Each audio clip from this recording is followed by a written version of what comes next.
It is really important to couch what I'm about to tell you with the disclaimer that this is just one new poll.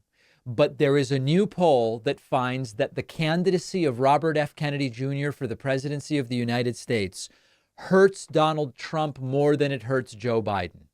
Now, this makes sense, but it is not the case that all of the polls suggest this. So let's start with what's new, and then we'll go back to what we've already been talking about. NBC News reports RFK candidacy hurts Trump more than Biden. NBC News poll finds.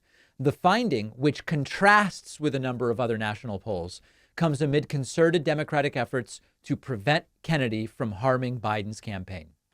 And indeed, if you look at this race, you find that Trump leads Biden by 2 in a head-to-head matchup. But when you add the third-party candidates, Biden is the one with a 2-point advantage. So essentially, this is one poll which finds a 4-point swing. It goes from Trump +2 head-to-head to Biden +2 when you include Robert F. Kennedy Jr., Jill Stein, Cornel West, as well as those who aren't sure. It goes in Biden's favor. It is really critical to understand that not every single poll shows this. Some polls actually show the opposite, and they show that the introduction of the third-party candidates hurts Biden and helps Donald Trump. But the good news, if we want to find some definitive good news here, is that over time, the degree to which adding Robert F. Kennedy to the ballot hurts Biden is diminishing, even in the polls where it does seem to hurt him. So we'll look at a couple of other examples here. And what you find is, for example, in the recent Emerson College poll, Trump gains 1 point when you include third-party candidates. There were polls 2 months ago where Trump was gaining 4 or 5 points where you introduced third-party candidates. So it still helps Trump in the Emerson poll to include third-party candidates, but not by as much as it was several months ago. The Echelon Insights poll. The Echelon Insights poll helps Trump by 2 when you add the third-party candidates. When you look at the latest New York Times Siena poll, you find that it has no effect. With or without the third-party candidates, it's Trump +1. So one poll now says RFK hurts Trump. Most of the other polls suggest that it's either flat or maybe helps Trump a tiny bit.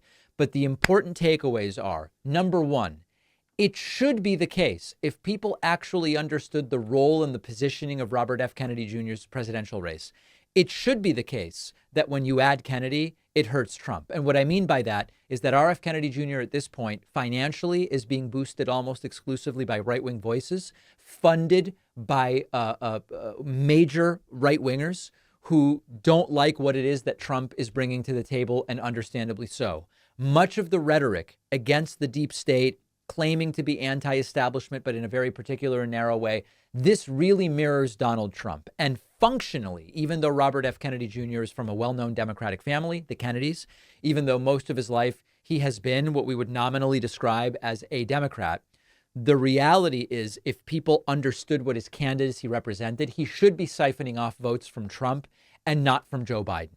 The problem seems to be partially the identification of Democratic politics with the Kennedy last name, and partially a moment in time where you have a slice of historically Democratic voters, left-leaning voters, who are angry with Joe Biden for a number of different reasons, either over Israel, Gaza, or for the failure to be as left as they believe that he should or could be.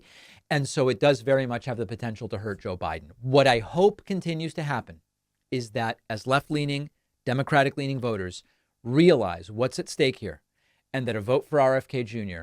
is effectively a vote for Donald Trump. The degree to which RFK is pulling votes from Biden rather than Trump is going to slim down, and hopefully get us to the point where he does hurt Trump more than Joe Biden. That would be by November. We're in mid to late April. We will have to wait and see. It is time to start thinking like voters and to make sure that kids understand the importance of voting, how it works, registering, ballot initiatives, because so many kids just have no idea. That's why I wrote the new children's book, Think Like a Voter. I can think of no better time and no more important group of folks to try to reach The book is now available at davidpakman.com/book, where, by the way, you can get the first 2 books in the series as well. Think Like a Detective and Think Like a Scientist. Really important stuff. Donate them to local libraries, classrooms, read them with the kids. davidpakman.com/book.